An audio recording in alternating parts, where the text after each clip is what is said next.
دوستو آگے بڑھنے سے پہلے چینل کو سبسکرائب کر کے بیل آئیکن کو دبا دیں تاکہ ہماری ہر ویڈیو آپ تک سب سے پہلے پہنچ سکے۔ محترم سامعین کرام، اللہ تبارک و تعالی نے ہمیں جو مذہب عطا کیا ہے وہ ہر اعتبار سے بڑا جامع ہے۔ وہ نہ کسی خارجی چیز کو اپنے ماننے والوں کے لیے برداشت کرتا ہے اور نہ اپنے کسی حصہ کو چھوڑنے کو گوارا کرتا ہے۔ چنانچہ حجۃ الوداع کے وقت اللہ تبارک و تعالیٰ کی طرف سے یہ پیغام نازل کیا گیا، الیوم اکملت لکم دینکم واتممت علیکم نعمتی ورضیت لکم الاسلام دینا، کہ آج میں نے تمہارے لیے دین کو مکمل کر دیا اور اپنی نعمت تم پر تمام کر دی، اور میں تمہارے لیے دین اسلام سے راضی ہو گیا۔ قرآن کریم کی ایک اور آیت میں اللہ تبارک و تعالی نے فرمایا، ان الدین عند اللہ الاسلام، کہ یقیناً دین تو اللہ کے نزدیک اسلام ہی ہے، جس کی ایک ایک ادا قابل احترام اور قابل عمل ہے۔ اس کے لیے ہر رسم و رواج اور ہر طریقے کو چھوڑنا ہمارے لیے واجب ہے، ضروری ہے۔ اس لیے قرآن کریم کے اندر اللہ تبارک و تعالی نے صاف صاف یہ حکم دیا ہے، یا ایھا الذین آمنوا ادخلوا فی السلم کافہ، اے ایمان والو اسلام میں پورے داخل ہو جاؤ۔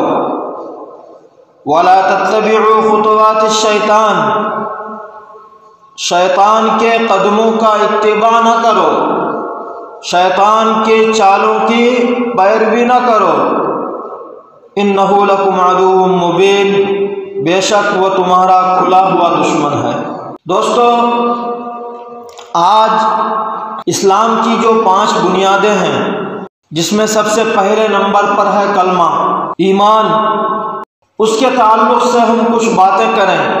لا الہ الا اللہ محمد رسول اللہ، یا پھر اشہد ان لا الہ الا اللہ و اشہد ان محمدا عبدہ ورسولہ۔ یہ 2 کلمے ایسے ہیں،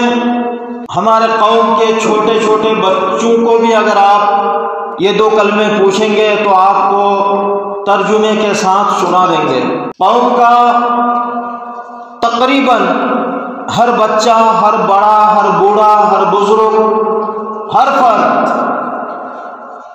عورت، مرد، ہر کوئی ان کلموں کو بخوبی جانتے ہیں اور ان کے معانی کو بھی جانتے ہیں۔ ہمیں بچپن میں ہی پڑھایا جاتا ہے کلمہ توحید، کلمہ طیب، لا الہ الا اللہ، اللہ کے سوا کوئی عبادت کے لائق نہیں، محمد رسول اللہ، اور محمد صلی اللہ علیہ وسلم اللہ کے رسول ہیں۔ کلمہ شہادت، اشہد ان لا الہ الا اللہ، میں گواہی دیتا ہوں کہ اللہ کے سوا کوئی معبود نہیں، واشہد ان محمدا عبدہ ورسولہ، اور میں گواہی دیتا ہوں کہ محمد رسول اللہ صلی اللہ تعالی علیہ وسلم اللہ کے بندے اور رسول ہیں۔ بچپنے سے ہم نہ جانے کتنی بار ہم نے اس کلمے کو پڑھا، نہ جانے کتنی بار ہم نے اس کلمے کو سنا، لیکن میرے محترم بزرگوں، دوستو، بہت ہی افسوس ہوتا ہے کہ اگر پوری دنیا کے مسلمانوں کا جائزہ لیا جائے، پوری دنیا کے اندر جہاں جہاں مسلمان رہتے ہیں، پورے مسلمانوں کو ایک جگہ جمع کر کے اگر آپ جائزہ لیں گے تو تقریباً ان تمام مسلمانوں کی 75%، 75% لوگ آج بھی صرف اور صرف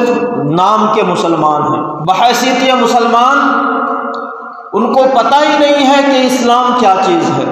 بحیثیت مسلمان ان کو پتہ ہی نہیں ہے کہ ایمان آخر ہے کس چیز کا نام۔ آج مسلمان ہوتے ہوئے بھی غلط فکر، غلط عقیدہ، غلط خیالات پر زندگی ہم گزار رہے ہیں۔ رات دن کلمہ پڑھنے، قرآن کریم کی تلاوت کرنے کے باوجود بھی ہم شرک و بدعات میں مبتلا رہتے ہیں، اور فسق و فجور میں، خرافات میں ہم مبتلا رہتے ہیں۔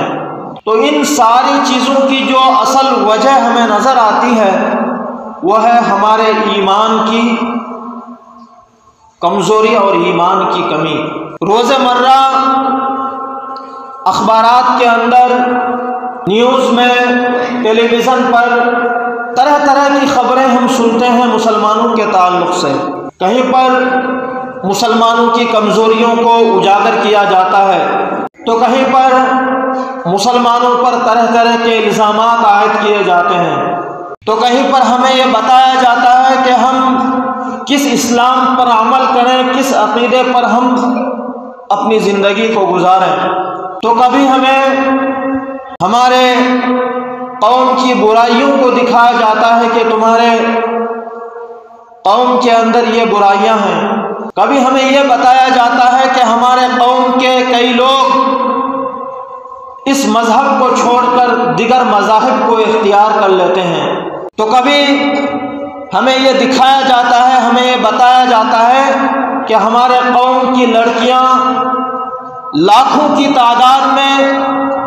غیروں کے ساتھ زندگی گزارنے پر مجبور ہو رہی ہیں۔ میرے محترم بزرگوں، دوستوں،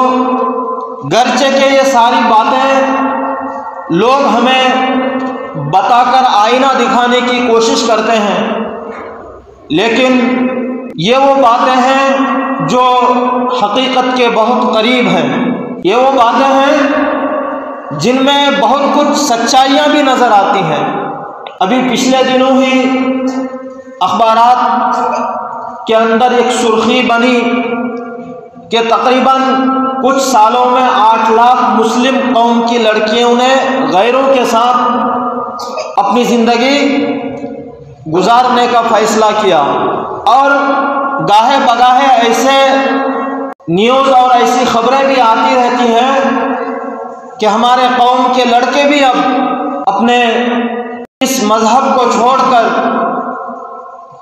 جس کو اللہ نے ان الدین عند اللہ الاسلام کہا کہ اللہ کے نزدیک صرف ایک ہی دین ہے، ایک ہی مذہب ہے، اور وہ اسلام ہے، اب ہمارے قوم کے بچے، ہمارے قوم کے نوجوان اس مذہب سے بیزار ہو کر وہ دیگر مذاہب کو اختیار کر لیتے ہیں۔ تو یہ ساری کی ساری چیزیں ہمیں یہ بتاتی ہیں کہ ہمارے اندر جو اسلام ہے وہ مکمل اسلام نہیں ہے، ہمارے اندر جو ایمان ہے وہ کامل ایمان نہیں ہے۔ ہم جس کلمے کو زبان سے پڑھتے ہیں صرف زبان ہی کی حد تک وہ کلمہ محدود ہے، ہم جس بات کی گواہی زبان سے دیتے ہیں کہ اللہ کے سوا کوئی عبادت کے لائق نہیں، کوئی معبود نہیں، وہ صرف زبان ہی تک محدود ہے۔ آج ہمارے ایمان کی کمزوری کی وجہ سے یہ ساری چیزیں ایسی ہیں کہ اس میں سب سے پہلے اگر ہم غور کریں تو ہمیں اس بات کا بخوبی اندازہ ہوتا ہے کہ سب سے پہلے تو ہمیں اپنی خود اہمیت کا اندازہ نہیں ہے۔ ہم جانتے ہی نہیں ہیں کہ مذہب اسلام اور اسلام کے ماننے والوں کا آخر کیا مقام ہوتا ہے، اللہ کے نزدیک کیا مقام ہے۔ اللہ کے رسول صلی اللہ تعالی علیہ وسلم نے ہمیں جو تعلیم دی، جو طریقہ دیا، جو پیغام دیا، اس کی کیا اہمیت ہے۔ اگر ہم اپنی اہمیت کو، ہم اپنے وقار کو اگر جان گئے ہوتے، یا پھر ہمیں پتہ ہوتا کہ ہماری حیثیت کیا ہے، تو پھر ہم اپنے نسلوں کو، اپنے بچوں کو، اپنے قوم کے نونہالوں کو ہم اس بات کی ترغیب دلاتے اور اس چیز کے طرف ہم ان کو رجوع کرتے، ان کو بھی پتہ ہوتا۔ میرے محترم بزرگوں، دوستو، صرف اور صرف زبانی جمع خرچ پر ہم مسلمان تو کہلا سکتے ہیں، دنیا کے نظروں میں ہم مسلمان تو دکھ سکتے ہیں، سرکاری رجسٹروں میں ہمارا نام مسلمان ہو سکتا ہے، لیکن اللہ اور اس کے رسول کے نظروں میں پھر ہماری کوئی حیثیت نہیں ہے، ہم کسی بھی مقام پر نہیں، صرف اور صرف زبانی جمع خرچ پر ہم دنیا میں ہی مسلمان ہیں، اور دنیا کے اندر ہماری جو بدحالی ہے اور جو ہم ذب و حالی میں گزر رہے ہیں وہ صرف اسی لیے ہے کہ ہم مسلمان ہیں، اور شاید آخرت میں ہم اسی حالات سے آخرت میں بھی ہم دوچار ہوں گے، اور انہی حالات سے ہمیں وہاں پر گزرنا ہوگا، کیونکہ ہمارے اندر تو ایمان ہے ہی نہیں، دونوں طرف سے ہم گھرے ہوئے ہیں، دونوں طرف سے ہم اس طرح گھرے ہوئے ہیں کہ نہ تو ہم دنیا کے ہی ہیں اور نہ ہی آخرت کے ہیں، دنیا میں اس لیے پٹ رہے ہیں کہ نام کے مسلمان ہیں، اور آخرت میں بھی اسی لیے پٹیں گے کہ نام کے مسلمان تھے۔ میرے محترم بزرگوں، دوستو، ہم اپنے اپنے طور پر یہ کوشش کریں کہ بحیثیت مسلمان ہونے کے، بحیثیت اسلام کے ماننے والے ہونے کے، ہم اسلام کی صحیح طور پر اپنی اپنی بساط کے مطابق پیروی کریں، ہم اپنے گھروں کے ماحول کو اسلام کے مطابق ڈھالیں، ہم اپنے بچوں کو صحیح تعلیم کے ساتھ ساتھ صحیح تربیت بھی دیں اسلامی طریقے پر، تاکہ ہمارے گھر کا یہ بچہ یا ہمارے گھر کی کوئی بچی جب باہر نکل کر گھر سے جب باہر نکلے تو ان کو اپنی اہمیت اور اپنی حیثیت کا پتہ ہونا چاہیے کہ نہ تو وہ کسی غیر پر نظر ڈالے اور نہ ہی کوئی غیر اس پر نظر ڈالنے کی جرأت کر سکے۔ جب ہمارے گھروں کا ماحول اسلام کے مطابق ہوگا، جب ہم اپنے بچوں کی تربیت اسلام کے مطابق کریں گے، جب ہم اس کو بچپنے سے ہی اسلام کے سانچے میں ڈھالنا شروع کریں گے تو پھر یہ نوبت نہیں آئے گی کہ ہمارے قوم کی لڑکیاں غیروں کے ساتھ زندگی گزارنے پر مجبور ہو جائے، یا پھر یہ نوبت نہیں آئے گی کہ ہمارے قوم کے نوجوان اپنے مذہب سے بیزار ہو کر دیگر مذاہب میں چلے جائیں۔ اللہ تبارک و تعالیٰ نے فرمایا، یا ایھا الذین آمنوا ادخلوا، اے ایمان والو تم پورے کے پورے داخل ہو جاؤ، یا ایھا الذین آمنوا ادخلوا فی السلم کافہ، صرف نام کے زبانی جمع خرچ پر مسلمان نہیں، پورے کے پورے طور پر اسلام کے اندر آؤ، تمہاری زندگی کا ہر لمحہ، ہر کام اسلام کے سانچے میں ہونا چاہیے، اسلام کے طریقے پر ہونا چاہیے۔ آگے فرمایا، وَلَا تَتَّبِعُوا خُطُوَاتِ الشَّيْطَانِ، اور تم اس شیطان کی پیروی مت کرو جو تمہارا کھلا ہوا دشمن ہے، بظاہر وہ تمہیں رنگ و رونق دکھا کر، چمک دمک دکھا کر اور طرح طرح کے وسوسے دلوں میں ڈال کر وہ یہ کوشش کرے گا کہ تمہیں اس راستے سے دور کر دے، دنیا کے رنگینیوں کو دکھا کر تمہیں وہ یہ کوشش کرے گا کہ تمہیں اسلام سے دور کر دے، دنیا کی محبت تمہارے دلوں میں پیدا ہو جائے، لیکن اللہ نے کہا ہے کہ تمہیں اس شیطان کی پیروی نہیں کرنی ہے۔ اللہ تبارک و تعالیٰ سے ہم دعا کریں کہ اللہ تبارک و تعالیٰ ہم تمام لوگوں کو صحیح شعور اور صحیح سمجھ عطا فرمائے۔ اللہ تبارک و تعالیٰ ہم تمام لوگوں کو مکمل طور پر دین اسلام میں داخل کر دے۔